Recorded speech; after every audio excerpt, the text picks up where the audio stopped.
Nazim break खां पोइ हिकु भेरो ॿीहर प्रोग्राम में अव्हांखे चऊं था भलीकार ऐं जीअं मूं ॿुधायो त वापसि ईंदासीं त पाण जेका करंट पॉलिटिकल सिचुएशन आहे उन ते ॻाल्हि ॿोल कंदासीं। सीनियर सहाफ़ी ऐं तर्जिया निगार वसीम अब्बासी साहब जेके आहिनि उहे इस्लामाबाद में जहाँ से टेलीफोन लाइन पे मौजूद आहिनि।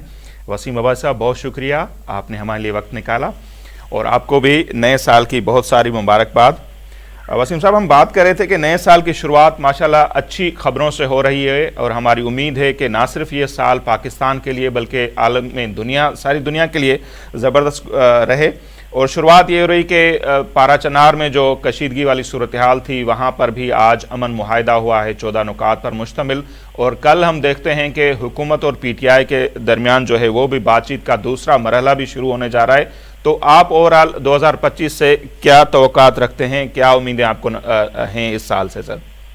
जी, बहुत शुक्रिया। आपको भी नए साल की मुबारक और आपके नाजरीन को भी नए साल की बहुत बहुत मुबारक हो। और जैसे कि आपने कहा, असल में इंसान को तो अच्छी तवक्कात ही रखनी चाहिए, पॉजिटिव थिंकिंग ही करनी चाहिए, ताकि जो जैसा आप सोचते हैं वैसे ही होता है। तो हमें बहुत अच्छी तवक्कात है अपने हवाले से भी और अपने पाकिस्तान के हवाले से भी। और जो आप जिस तरह कहा कि आगाज ही बहुत अच्छा, अल्हम्दुलिल्लाह। स्टॉक मार्केट भी बाय द वे बहुत अच्छी गई है आज भी, और उसके साथ साथ ये मायदा हो गया है, तो ये बहुत अच्छी बात है। अमन का मायदा हुआ है पारा चिनार के हवाले से, जिसमें अब दोनों फ्रिकैन के दरमियान एक नेक तवक्कुआत का आगाज हो रहा है, जिसमें असलहे की जो है वो वापसी होगी और अनलाइसेंस असला जो है वो कोई भी फरीक नहीं रखेगा। तो पाकिस्तानियों का खून जो है वो खून रेजी रुकेगी। ये बहुत अच्छी पेशरफ्त है और बड़ा अफसोसनाक बात थी कि ये KP में इस तरह हो रहा था। और ये तनाज़ा जो है ये अशरों पुराना तनाज़ा है, तो ये हल की तरफ जा रहा है। तो ये बहुत अच्छी बात है। उम्मीद करते हैं कि ये एक पायदार अमन की तरफ होगा इस इलाके में, और यहाँ के लोग जो है वो अपने बच्चों को पढ़ाने की तरफ और नौकरियों की तरफ और खुशहाली की तरफ लगाएंगे, बजाय इसके कि अपनी हिफाजत की तरफ ही ज्यादा तवज्जो दें या मार धाड़ की तरफ कोई जाए। तो ये बहुत अच्छी बात होगी। दूसरा जो आप कह रहे हैं मुज़ाकरात का आगाज हो रहा है, ये भी अच्छी आगाज है और बड़े सीरियस मुज़ाकरात हो रहे हैं मेरे ज़राए के मुताबिक। और इस दफा जो है वो मुज़ाकरात जो सिर्फ गुफ्तन नशिस्तन बर्खास्तन वाले नहीं, बल्कि उसमें कंक्रीट बात की जा रही है कि कैसे मुल्क में ऐसा इस्तेकाम सियासी लाया जाए ताकि बाहर की दुनिया भी देख सके कि पाकिस्तान में इस्तेकामत और सरमायाकारी मजीद बढ़े और आगे की तरफ बात चले। हर मसले का इवेंचुअली हर सियासी मसले का हल बातचीत नहीं होता है। बिल्कुल। अच्छा, इसी पर आ जाते हैं। जैसे आपने कहा कि आपके ज़राए ने कहा है कि गुफ्तन बर्खास्तन ये बातचीत नहीं होगी और नतीजा निकलेगा। हमें भी उम्मीद है कि नतीजा निकले। तो एक दौर पहले हो चुका 2024 के एंड में बातचीत का, ये दूसरा दौर है जो कल से शुरू होने जा रहा है। तो आपके पास क्या इन्फॉर्मेशन है कि मेन जो नुक्ते हम कहें किन पर बातचीत हो रही है? कुछ लोगों का ये कहना है कि हुकूमत की तजवीज़ ये है कि हम खान साहब को हाउस अरेस्ट भी कर सकते हैं अगर 2019 तक वो खामोश रहें, लेकिन कुछ लोग ये कहते हैं कि नहीं, और 2027 में इलेक्शन की बातें भी चल रही हैं। तो क्या अहम नुक्ते हैं आपके ख्याल में, या आपके पास क्या इन्फॉर्मेशन है कि मेन नुक्ते क्या हैं बातचीत के? ये बिल्कुल जो आगाज था, इसका नुक्ता आगाज था वो तो 26वीं आईनी तरमीम थी और सियासी कैदी उसकी वापसी और सियासी कैदियों की रिहाई थी। तो उसमें लचक पैदा की है PTI ने भी। और अब जो है वो बात यही हो रही है कि बानी PTI के अलावा जो बाकी सियासी कैदी हैं उनकी रिहाई की बात की जाए। फिर जाहिर है PTI की तरफ से तो यही कहा जा रहा है कि जी मैंडेट जो हमारा बनता है वो हमें वापस मिले और फॉर्म 45 की तहत गिनती की जाए और जो हल्के हम मतनाज़ा हैं उनको खोला जाए और खान साहब को बाहर भी निकाला जाए। और फिर यह है कि हुकूमत की तरफ भी उनकी वापसी हो। मगर जाहिर है उनको पता है कि प्रैक्टिकल ये नहीं बात होगी कि फौरी तौर पे इंतखाबात की तरफ जाया जा सके या फिर कोई ऐसी मैसिव लेवल की तब्दीली हो सके। तो सबसे पहला उनका मुतालबा है खान साहब की गैर मशरूत रिहाई, और खान साहब बाहर आना चाहेंगे। और उसके अलावा जो सियासी कैदी जो उनके कैदी हैं PTI के, जो किसी भी मुकदमे में उनकी रिहाई हो जाए। तो जाहिर है कुछ लो और कुछ दो की बुनियाद पे होता है। हुकूमत जो है वो कहती है कि जी खान साहब को, जो अभी मेरी मालूमात के मुताबिक हुकूमत इतनी ऑफर करने पर तैयार है कि खान साहब को उनकी मर्जी की जेल दे दी जाए या फिर उनको हाउस पे अरेस्ट कर दिया जाए। तो उसके बदले में खान साहब जो है वो सियासी इस्तेकाम होने दें, ना सिविल नाफरमानी की बात करें, ना कोई फाइनल कॉल की बात करें, ना कोई मजीद मुजाहरों की बात करें। तो एक अदम इस्तेकाम की सूरत हाल खत्म हो, जाहिर है ये जो नया साल है, आपको पता है ये नया साल तब्दीली का साथ इस लिहाज से भी है कि अमेरिका में तब्दीली आ रही है और क्योंकि आ चुकी है और वो अब 20 तारीख को इनॉग्रेशन होगी सदर ट्रंप की, तो ट्रंप के आते ही वो पॉलिसी तब्दील होने का भी इम्कान है। तो इस वजह से भी हुकूमत भी चाहती है कि वो कुछ रियायतें जरूर दे दे पीटीआई को, मगर ये है कि पीटीआई जाहिर है उससे ज्यादा रियायतें मांगेगी। लेकिन जब गुफ्तो शनीद होती है और सीरियस नोयत पे बातचीत होती है तो फिर दोनों फरीक अपनी अपनी लचक पैदा करते हैं, जो अपनी उनकी पोजीशन इब्तदाई होती है उससे वो पीछे हटते हैं और ऐसी बात पे आते हैं जो एक दूसरे को काबिल कबूल हो। और जाहिर है कुछ थोड़ा सा गवर्नमेंट को पीछे हटना पड़ेगा, थोड़ा सा पीटीआई को पीछे हटना पड़ेगा और अवाम पाकिस्तान के ये जाहिर है चाहेंगे कि दोनों पीछे हट के कोई ऐसे मुतफिका लाए अमल पे राजी हो जाए जिसमें चाहे इलेक्शन थोड़े से पहले हो जाए जो पहले होने, लेकिन जो 1-2 साल अभी मजीद हैं वो सुकून से गुजर जाएं और 5 साल के बजाय हुकूमत को 4 साल 3.5 साल दे दिए जाए बेशक, लेकिन वो सुकून के 3.5 साल दिए जाए 4 साल से। उसके बाद जो इलेक्शन कमीशन है उसकी तश्कील नो की जाए। जाहिर है इलेक्शन कमीशन मौजूदा जो है वो पीटीआई को कबूल नहीं है, अगर नए इलेक्शन होंगे जब भी तो वो चाहेंगे कि ऐसा इलेक्शन कमीशन हो जो गैर मुतनाज़ा हो, तो वो भी कर दिया जाए। और फिर ये कि एस्टेब्लिशमेंट और जो पाकिस्तान के इदारे हैं उनको टारगेट ना किया जाए पीटीआई की तरफ से, ये हुकूमत की एक वो होगी।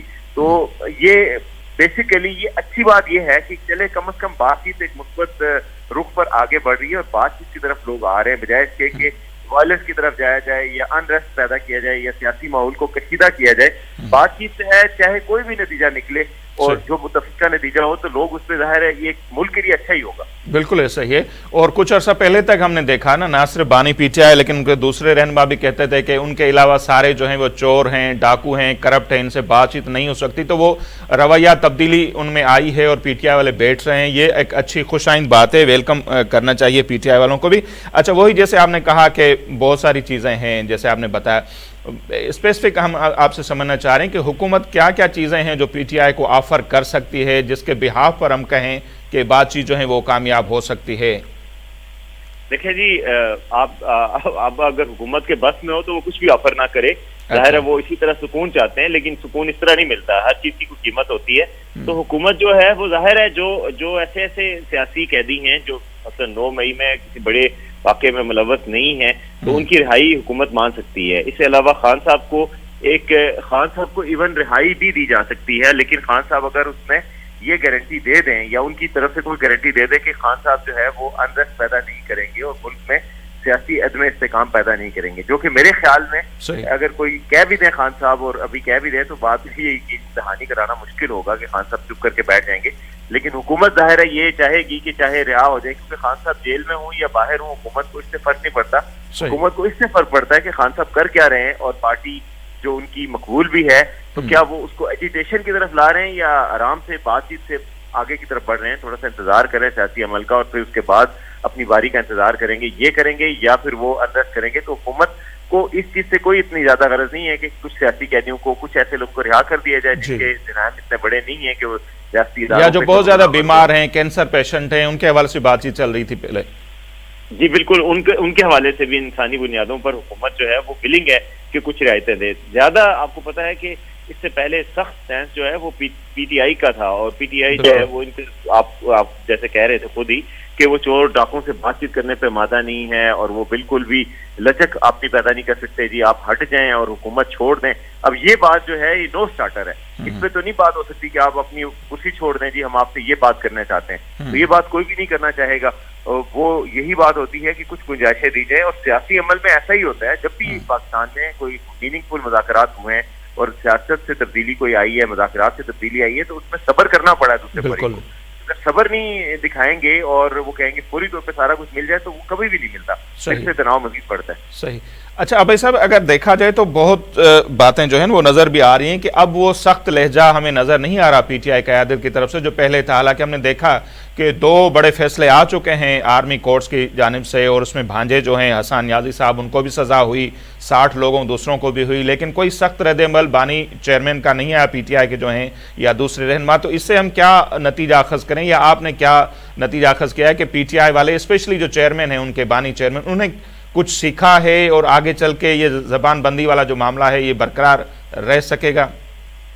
जी बिल्कुल, मेरे ख्याल में खान साहब को कम से कम समझ जरूर आ गई है। अगर उन्हें कुछ सीखा है या नहीं सीखा ये तो उनका आने वाला लाएमल बताएगा, लेकिन कम से कम उनको समझ आ गई है कि जो फाइनल कॉल उन्होंने दी थी, जो प्रोटेस्ट किए थे, जो इनकलाब लाना था ना, जो ताकत के जरिए इनकलाब लाना, वो उन्होंने कम से कम समझ आ गया कि इस तरह रियासत से झगड़ा लेके और इस तरह रियासत से टक्कर लेके हम कम से कम इनकलाब नहीं ला सकते, तो बातचीत ही वाहिद रास्ता है। तो इस वजह से खान साहब ने अब सफारतकारी सियासत, जो सियासत होती है, जिसको बाकायदा सियासत कहा जाता है, मुज़ाकरात की बातचीत, तो वो सियासी अमल में शरीक होने का फैसला किया है। तो कम से कम ये फौरी तौर पर तो उनको समझ आ चुकी है, क्योंकि उनको बड़ा नुकसान हुआ है जो अक्टूबर और नवंबर में जो उनके नाकाम एहतजाज हुए हैं, उसकी वजह से उनको सबक मिल गया है कि इससे, और कारकुनों में भी डिमोरलाइज हुए हैं, तो इस वजह से उनको सबक मिल गया कि कम से कम उनकी मौजूदा क़यादत जो पार्टी की है, और वो सारी वो इनकलाब तो नहीं ला सकती, तो ये है कि सियासी तब्दीली का इंतजार किया जा सकता है और बातचीत के जरिए कुछ आसानियां ली जा सकती हैं, जो रिलीफ लिया जा सकता है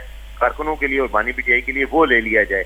तो इस हवाले से बातचीत को आगे बढ़ाया जा रहा है। सही।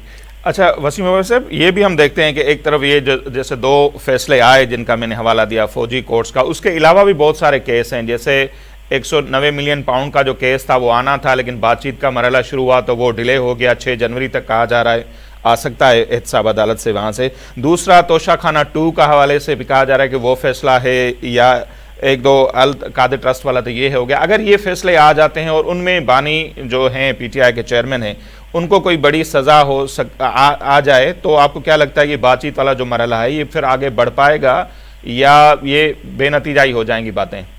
देखिए, पाकिस्तान में जो माजी में हमने फैसले देखे हैं और जो फैसले आते हैं, और वो उनका ताल्लुक होता है मजमूई सियासी सूरत हाल से। तो अगर खान साहब शायद इसी चीज का उनको कोई यकीन है कि अगर मैं बिहेव करूं और अच्छे तरीके से पेश आऊं तो शायद मेरे फैसलों में भी कुछ रियायत होगी और ऐसे फैसले नहीं आएंगे। जैसे 190 मिलियन केस है, उसमें अगर उनको सजा होती है तो वो जाहिर है जमानत भी मिल सकती है, उसके बाद उस सजा को ओवरटर्न भी किया जा सकता है। माजी में भी हम देखते रहे जो वज़ीर आज़म है उनके खिलाफ बड़े बड़े केसेस नैब के बने और उसके बाद खत्म भी हो गए जब उनके मामला ठीक हो गए। तो खान साहब को समझ आ गई है कि ये जो मामलात है, ये अगर वो बिहेव करेंगे तो मामला सीधे भी हो सकते हैं। तो उनको समझ आ चुकी है कि अगर वो ऐसा करेंगे तो मामला ठीक होंगे। इस वजह से भी वो इतना वो नहीं ले रहे, क्योंकि उनको पता है ये 9 मई के जो फैसले हैं वो भी सुप्रीम कोर्ट से मशरूत हैं। सुप्रीम कोर्ट ने अभी कहा है कि जो हतमी फैसला होगा उसके साथ वो मशरूत होंगे। तो इस वजह से खान साहब को कोई उम्मीद जरूर है, जिसकी वजह से वो एजिटेशन की तरफ, और एक तरफ उम्मीद है और दूसरी तरफ उनको वो वाली मायूसी भी है कि जो 26 नवंबर को हुआ या जो अक्टूबर में यहाँ पे इस्लामाबाद में 4 अक्टूबर को उन्होंने कोशिश की थी वो हुई। तो अब उनके ऑप्शंस भी कम है, उनको पता है कि उनके ऑप्शंस महदूद हैं। तो वो चाह रहे हैं कि अगर इस तरीके से रास्ता खुलता है तो सियासतदान तो आपको होता है बंद दरवाजे खोलते हैं मुज़ाकरात के जरिए, और उनके पास कोई हथियार तो होते नहीं है, उनके पास मुज़ाकरात और सियासी अमल ही होता है और सियासी चालें ही होती हैं। तो ये एक मेरा ख्याल है खान साहब को अगर ये समझ आ गई है और खान साहब ये बिहेव कर रहे हैं तो ये उनके लिए अच्छा होगा और मुल्क के लिए भी शायद अच्छा होगा। अच्छा सर, इस मुल्क की सियासत को अगर हम देखते हैं एक तालिबे इल्म की नज़र से, तो एस्टेब्लिशमेंट एक बहुत बड़ी हकीकत है, ताकत है, उससे हम इनकार नहीं कर सकते। बड़ी बड़ी तहरीकें जो चलती हैं तो उनका हाथ होता है तो वो कामयाब भी होती हैं। हुकूमतें कैसे बनती हैं, इलेक्शन कैसे होते हैं, तो हम सब ने देखा है, आपने भी। तो ये जो बातचीत चल रही है इसके हवाले से भी 2 राय हैं। कुछ लोगों का ख्याल है कि इस्टेब्लिशमेंट का इनपुट इसमें शामिल है, वो भी चाहते हैं कि बातचीत हो। कुछ लोग दलील ये दे रहे हैं कि नहीं, अगर वो चाहते तो फिर पहले 25 लोगों को सज़ा आना, फिर 60 लोगों को, और ये कहना कि असल जो मास्टर माइंड है जब तक उनको सज़ा नहीं आएगी तो 9 मई का अजाला नहीं होगा। तो इस्टेब्लिशमेंट नहीं चाहती कि बातचीत हो।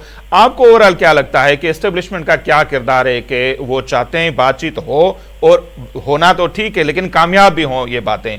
तो आपको लगता है कि इस्टेब्लिशमेंट भी ये चाहती है कि बातचीत हो, कामयाब हो, या उनकी मर्जी नहीं है? जी बिल्कुल, मुझे पूरी तरह यकीन है और मैं समझता हूँ कि एस्टेब्लिशमेंट चाहती है बातचीत हो। अदरवाइज आपको पता है कि शहबाज शरीफ की हुकूमत जो है वो कोई ऐसा काम करने का रिस्क सोच भी नहीं सकती जिसमें एस्टेब्लिशमेंट की उनको कुछ किसी हद तक आशीर्वाद ना हो। बल्कि मुझे जो लगता है कि अगर कोई थोड़ा सा जो चाहते हैं कि ना बातचीत सही हो, वो हुकूमत हो सकती है, एस्टेब्लिशमेंट नहीं हो सकती। तो जो मेरी मालूमात है उसके मुताबिक बिल्कुल एस्टेब्लिशमेंट की आशीर्वाद शामिल है। एस्टेब्लिशमेंट की कुछ रेड लाइंस जरूर हैं, जाहिर है 9 मई भी उनकी एक रेड लाइन है जिसमें वो समझते हैं कि अगर ये उनको छोड़ दिया जाए और कुछ ना कहा जाए तो इसका मतलब होगा कि आइंदा भी फौजी तनसीबात, इदारों पे हमला एक न्यू नॉर्मल ना बन जाए। ये वजह है कि उनको सजा दी गई है, लेकिन उसके बावजूद भी बहुत कुछ दिया जा सकता है। रियासत जो है बहुत कुछ इमरान खान को दे सकती है उन सजाओं के बावजूद भी। और एस्टेब्लिशमेंट भी चाहती है कि कम से कम सियासियत में इस्तेकाम खत्म हो। उसकी वजह यह है कि उससे उससे फिर पाकिस्तान की मईशत पे मुस्तक़िल असरात होंगे। पाकिस्तान की जो इंटरनेशनल हालात हैं, जो इंटरनेशनल ताल्लुकात हैं, वहां पर भी पाकिस्तान की सिचुएशन बहुत ज्यादा अच्छी नहीं है। तो एस्टेब्लिशमेंट नहीं चाहती कि बहुत सारे महाजों पे उसे लड़ना पड़े। वो चाहते हैं कि जाहिर है अफगानिस्तान की सूरत हाल आपके सामने है, वहां पर भी तनाव की कैफियत है, अमेरिका के साथ ताल्लुकात में तनाव है, यूरोपीय यूनियन के साथ ताल्लुकात में GSP प्लस स्टेटस के हवाले से भी बात की गई है। तो इतने महाजों पर लड़ाई खोलना अच्छा नहीं है। तो ये चाहती है एस्टेब्लिशमेंट को यहाँ पर सुकून हो, पाकिस्तान में कम से कम अंदरूनी महाज पर कौम मुत्तहिद हो सके और किसी एक काबिल अमल हल की तरफ बढ़ा जा सके। कोई इंतकाम की सियासत ना खान साहब करें ना कोई और करे, तो खान साहब को कुछ समझाया जा सके कि आप एक सिस्टम का हिस्सा बने और तरीके से सिस्टम पे अपनी बारी का इंतजार करें, तो आपका भी फ्यूचर हो सकता है, आपको सियासी स्पेस भी मिल सकती है और फौरी रिलीफ भी मिल सकता है जो आपकी कैद के हवाले से। सही। अच्छा सर, आखिर में ये भी जरूर चाहेंगे कि राना सनाउल्लाह साहब का माजी में हम देखते हैं कि बड़ा एक सख्त मौक़िफ़ रहा है जब वो हुकूमत में स्पेशली होते हैं तो जिस तरह के बयान देते हैं, लेकिन इस बातचीत के अमल में राना सनाउल्लाह के जो बयान आ रहे हैं बहुत मुस्बत हैं। इसकी मुस्बत अगर इसके देखते हैं ख्वाजा आसिफ साहब के जो बयान आता है वो बड़े सख्त हैं और ऐसा लगता है कि ख्वाजा आसिफ साहब नहीं चाह रहे कि बातचीत हो, लेकिन राना सनाउल्लाह या दूसरे जो लोग हैं उनके बड़े मुस्बत बयान आ रहे हैं। तो क्या नून लीग के अंदर भी इस बात पर इत्तफाक नहीं है? कुछ लोग कह रहे हैं कि हों बातें हों, कोई कहता है कि नहीं हो। तो ख्वाजा आसिफ साहब के स्पेशली बयान अगर देखें तो उनसे आपको क्या समझ आती है? देखें, वही बात जो मैंने आपको कही कि जाहिर है हुकूमत थोड़ी सी अंदर जरूर है। आपने कल प्राइम मिनिस्टर साहब का बयान भी सुना होगा कि जी वसवसे आते हैं और इन वसवसों के बावजूद भी हम चाहते हैं कि वो हमारे बहुत आइडियल रिलेशनशिप है। तो वसवसे तो हैं और ख्वाजा आसिफ साहब जो है वो उन वसवसों की नुमाइंदगी करते हैं और इस वजह से वो नहीं चाहेंगे। जाहिर है कि अगर बहुत ज्यादा अच्छे ताल्लुकात है एस्टैब्लिशमेंट और PTI के, तो ये हुकूमत कहाँ नजर आएगी आपको। तो इस वजह से भी थोड़ा सा अनईजी है। लेकिन जो राना सनाउल्लाह है वो सियासी आदमी है, आपको पता है उनका बैकग्राउंड है, उन्होंने तशद्दुद भी बर्दाश्त किया, सियासत की है और सियासी अमल का हिस्सा रहे हैं। उनको हालांकि PTI ने बड़े गलत केस में उनको बिल्कुल बेबुनियाद केस में और बड़ा खतरनाक केस में फंसाया था, लेकिन उसके बावजूद वो एक सियासी चूंकि पूरे अमल पे यकीन रखते हैं तो उनकी तरफ से है। और दूसरा मैं समझता हूँ वो नवाज शरीफ की सोच को भी रिप्रेजेंट करते हैं जो पार्टी के कायद हैं, लीडर हैं। तो इस वजह से नवाज शरीफ भी ये चाहते हैं कि किसी तरह बातचीत से मसला हल हो और वो समझते हैं कि अगर इमरान खान को कुछ रिलीफ दे दिया जाए तो कोई मुज़ायका इसमें नहीं है। तो शायद राना सनाउल्लाह जो है वो शहबाज शरीफ की सोच की, राना सनाउल्लाह जो है वो नवाज शरीफ की सोच की नुमाइंदगी करते हैं और ख्वाजा आसिफ जो है वो शहबाज शरीफ की सोच की नुमाइंदगी करते हैं। तो थोड़ा सा वो फायर करते रहते हैं और उनके पर्सनल भी PTI से हमेशा ताल्लुकात खराब ही रहे हैं। उन्होंने कहा था कोई शर्म होती है, कोई हया होती है। उसके अलावा भी वो जो है वो बड़ी सख्त बयानबाजी करते रहे हैं। तो इस वजह से वो थोड़ा सा सख्त स्टैंड लिए हुए हैं। ठीक है जी, बहुत शुक्रिया वसीम अब्बास साहब, आपने हमारे लिए वक्त निकाला और हम भी ये उम्मीद करते हैं कि बातचीत जो है आगे बढ़ें और इनका कुछ ना कुछ नतीजा ज़रूर निकले और PTI वारंत नाज़रीन इहो बयान भी ॾिनो हो त उन्हनि जी ख़्वाहिश आहे त 31 जनवरी यानी विदिन मंथ हिकिड़े महीने जे अंदरि अंदरि जेके ॻाल्हियूं आहिनि उहे कंहिं न कंहिं नतीजे ते पहुचनि। सुभाणे ॿियो मरोलो शुरू थियो पियो, नए साल जी शुरूआत आहे ऐं सुभाणे जेके ॻाल्हियूं थींदियूं ऐं उनखां पोइ ॾिसूं था त का ब्रीफिंग थिए थी या जेकॾहिं को बयानु अचे थो त उहो छा आहे। ऐं सभिनी खे पुरुमीद रहणु खपे। ज़ाहिर आहे मुल्क असां सभिनी जो आहे ऐं ख़्वाहिश आहे त हीउ मुल्क जेको आहे पुरअमन रहे, सियासी हवाले सां बि, अमन अमान जे हवाले सां बि। जीअं अॼु पारा चनार मां सुठी ख़बर आई, ईअं ई जेके पॉलिटिकल पार्टियूं आहिनि उहे बि हिक ॿिए जो मैंडेट जो एतिराम कनि ऐं गॾिजी करे ॻाल्हियुनि जे थ्रू जेकॾहिं मसइला हल कनि थियूं त हिकिड़ो सुठो सवण हिन मुल्क जे लाइ थी सघे थो। अॼु जेको असांजो प्रोग्राम आहे हिते पंहिंजी पुॼाणी ते थो पहुचे। असांखे ॾींदा इजाज़त। अलाह निगहबान।